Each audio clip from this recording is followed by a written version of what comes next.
妈，你看，不是我不找你，是爸爸要摸摸我怎么能抗拒得了呢？哎呀，太舒服了！爸爸真的是太了解我了，拍拍我的屁屁真的好舒服，好开心啊！妈妈，你拽我的尾巴做什么呀？真讨厌！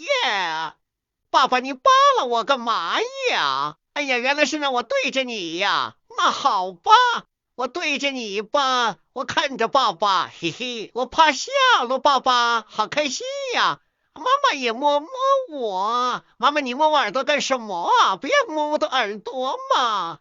妈妈，你那么喜欢我的小耳朵，要不你也长一对猫耳朵呢？妈妈，怎么样？我这提议非常的不错吧，妈妈，嘿嘿。还幸福呀！爸爸拍拍我，像拍小宝宝一样，我就是最幸福的小猫猫